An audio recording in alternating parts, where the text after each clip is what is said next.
Well, hello again, everyone, to everyone out there listening or watching or even reading whenever you get the transcript for this. LaTanya White here, entrepreneur, educator, and mentor, and just adding more content and putting you in touch with more fearless women, and we're all fearless in our own way.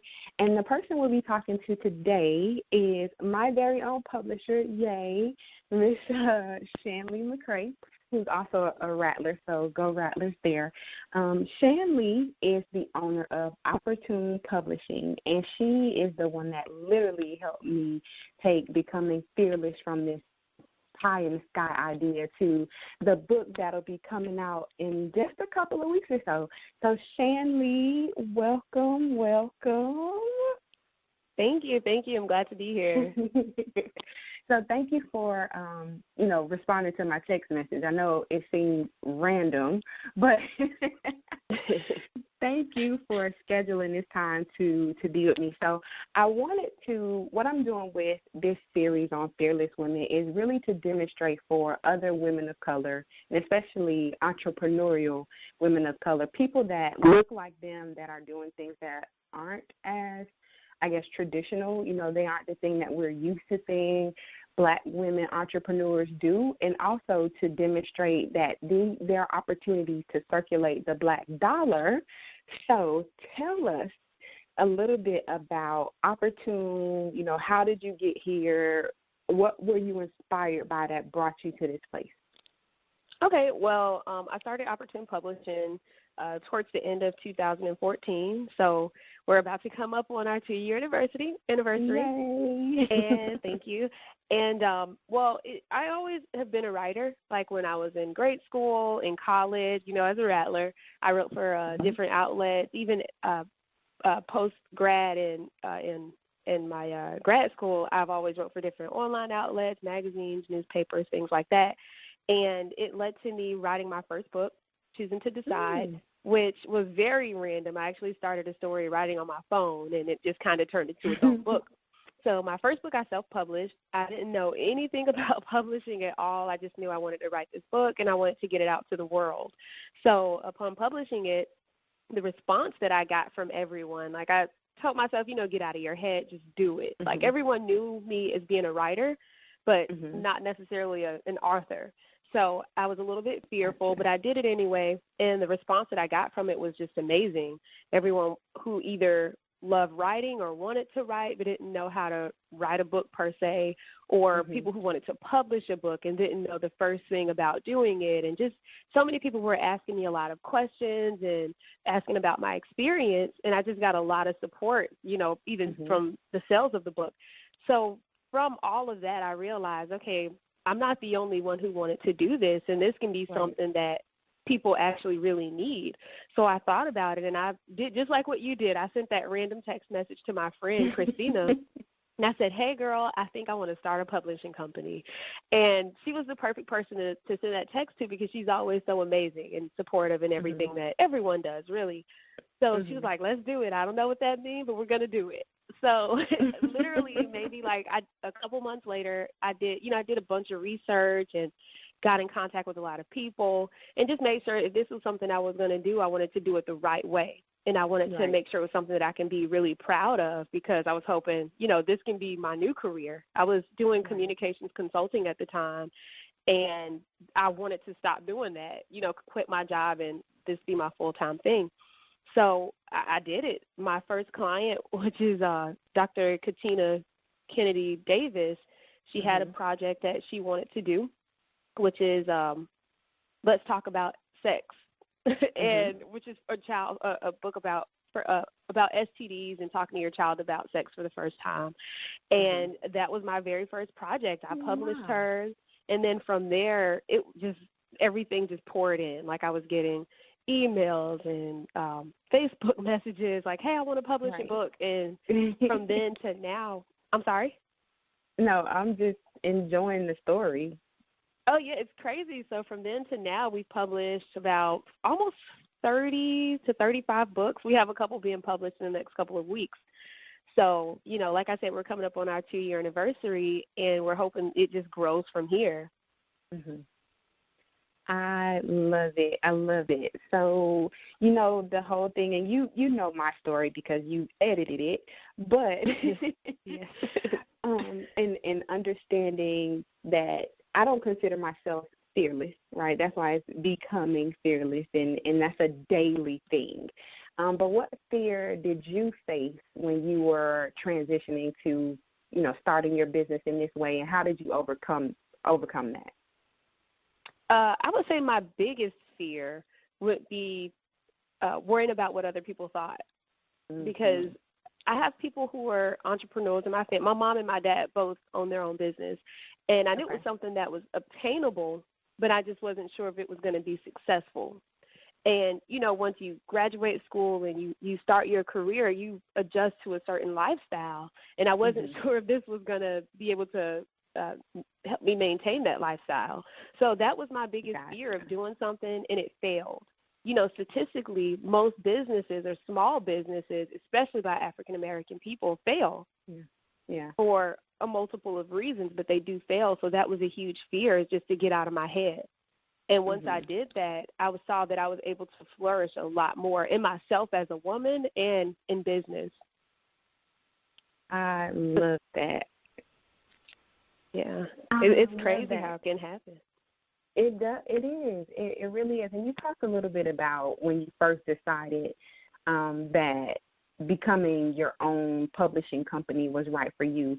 But how should, you know, our listeners, our readers, or however they're finding us right now, how should people gauge whether or not it's time for them to become a self-published author?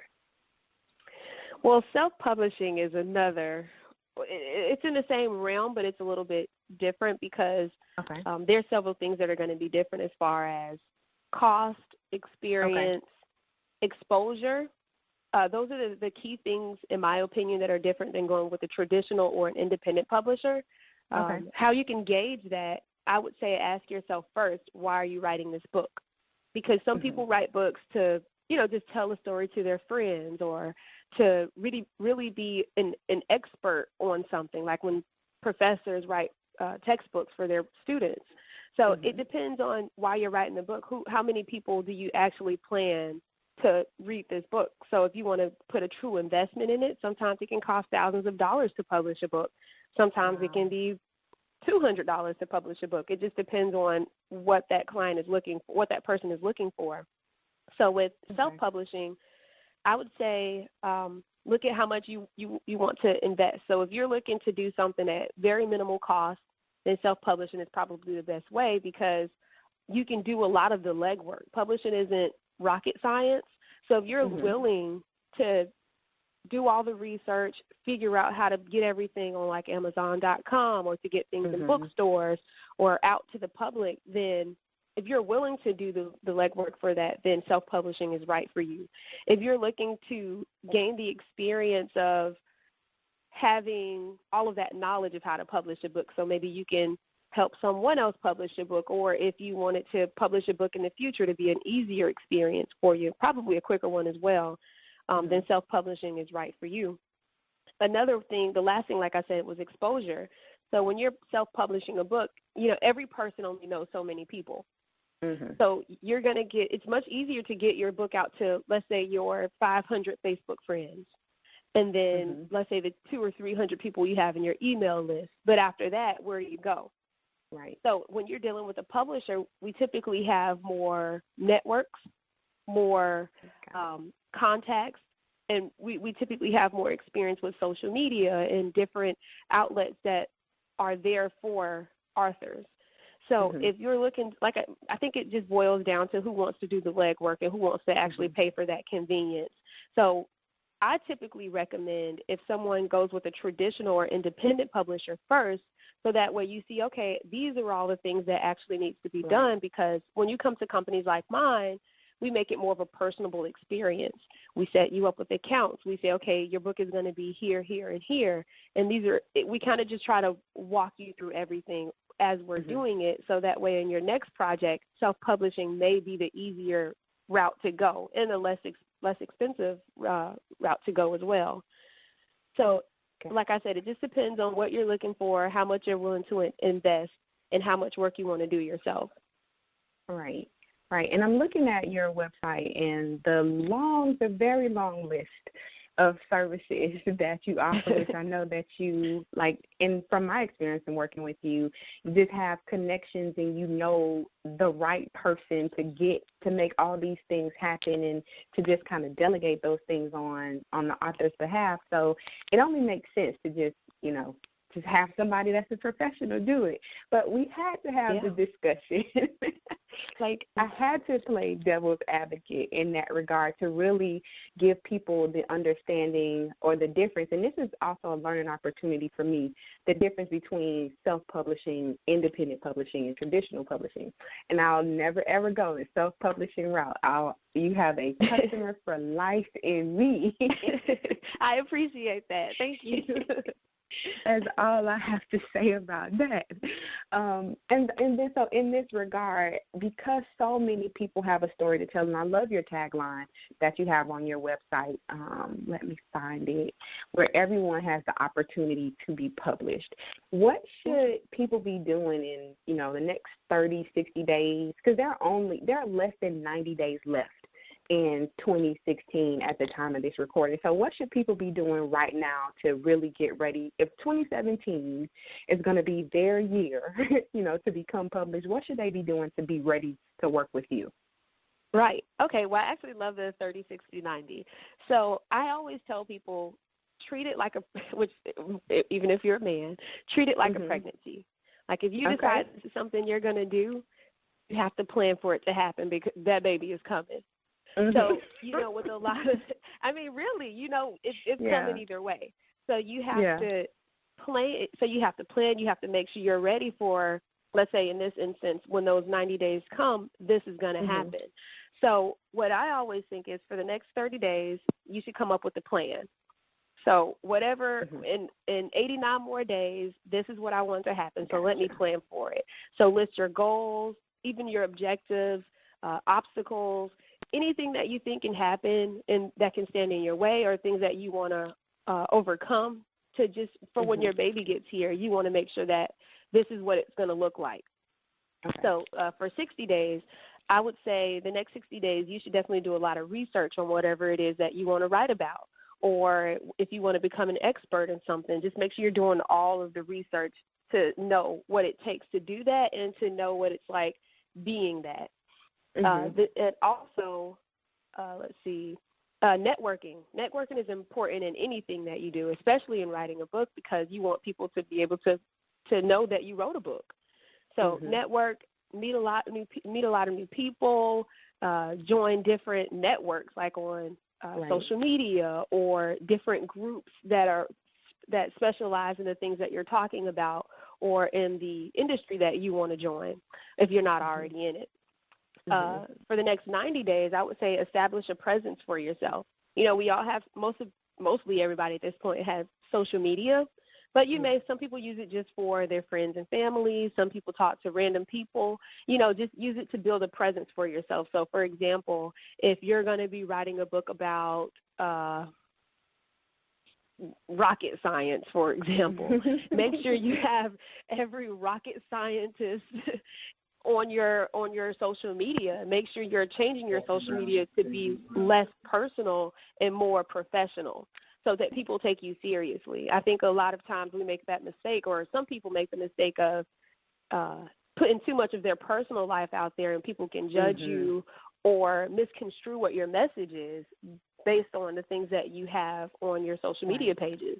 So for me, I know when let's say I know someone, let's say when I met you, for example, and you wanted to publish a book, I Googled you.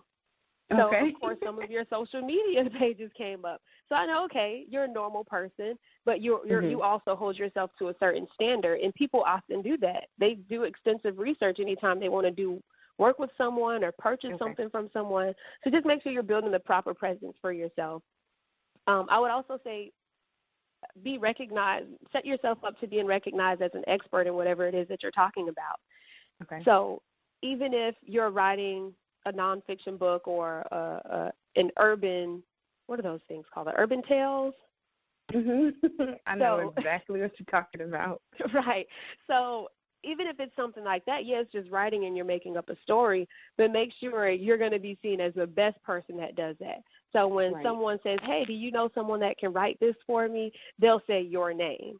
So it's just making sure everyone recognizes you for what you're about to become or what you are currently.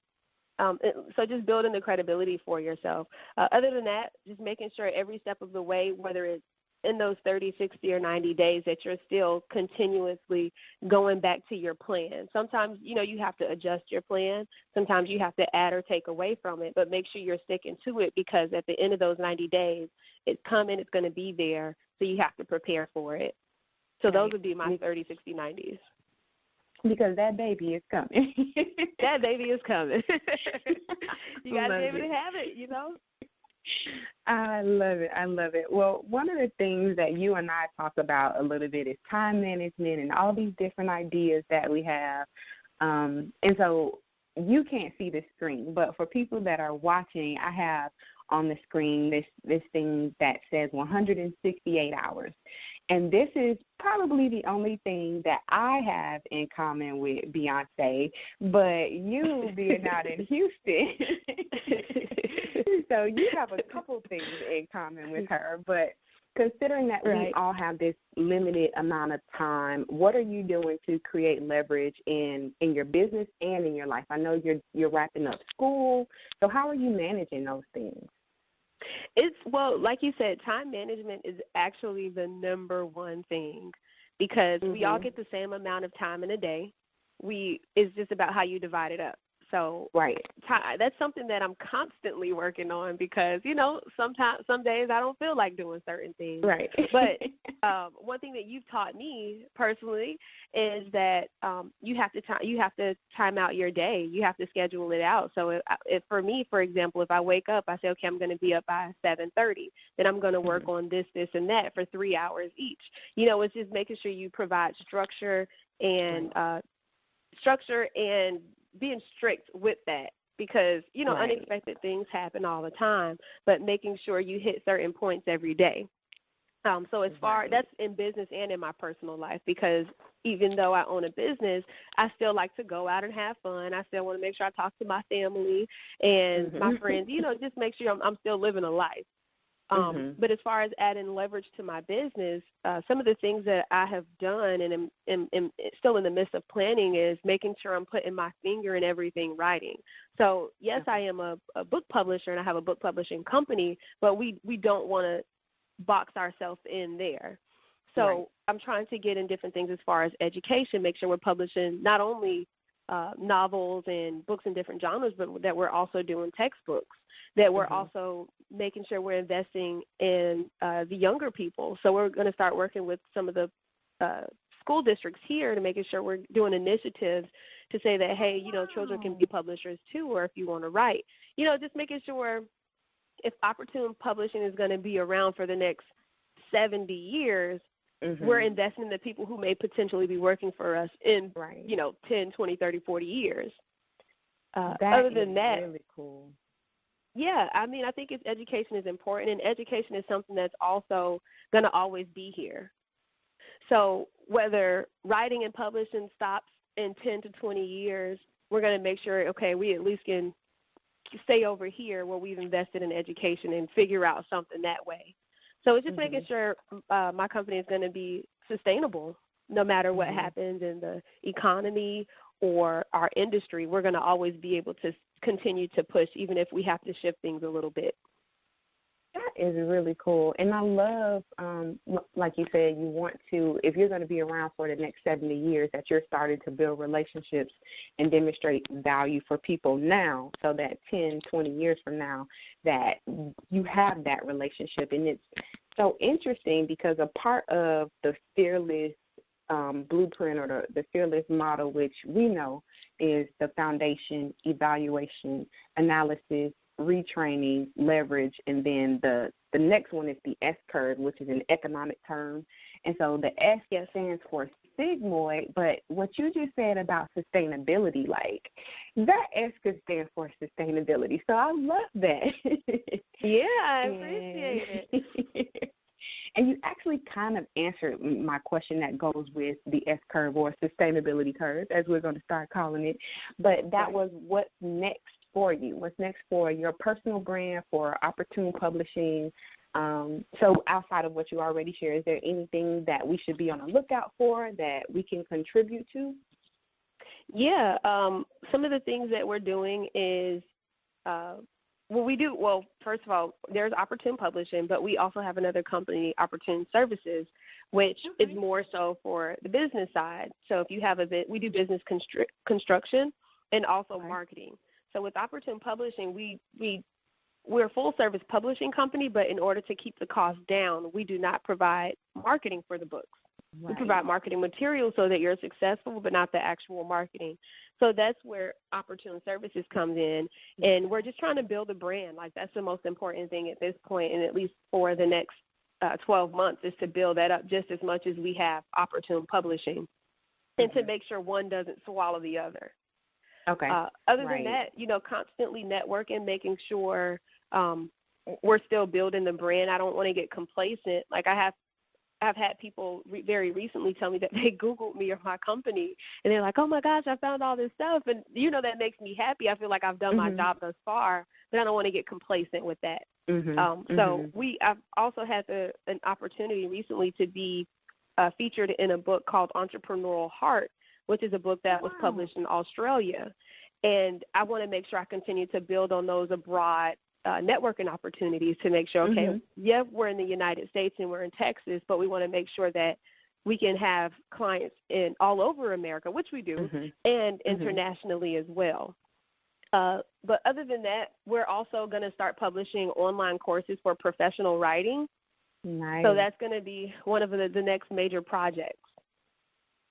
All right. That is so cool. I wasn't aware of that. Congratulations.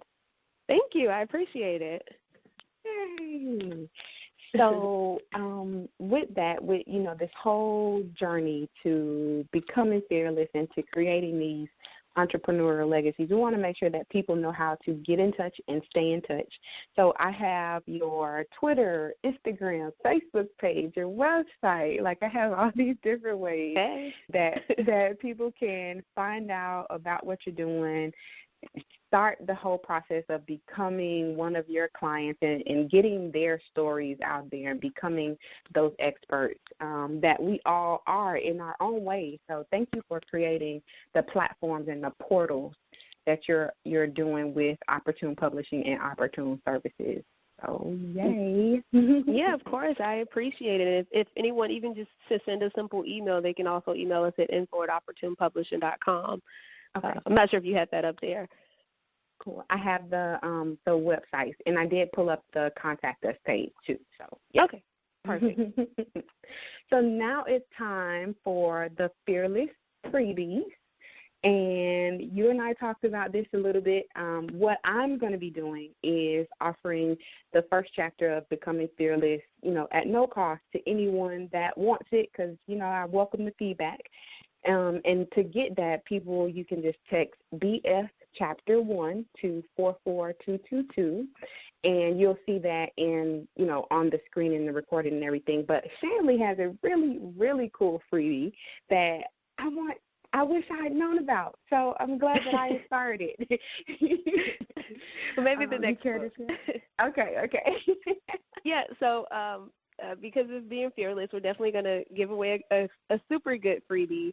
So if you come to Opportune Publishing in any capacity and you publish a book or have us do a re-edition of your book, anything like that, we're going to give you a free ebook format of your book.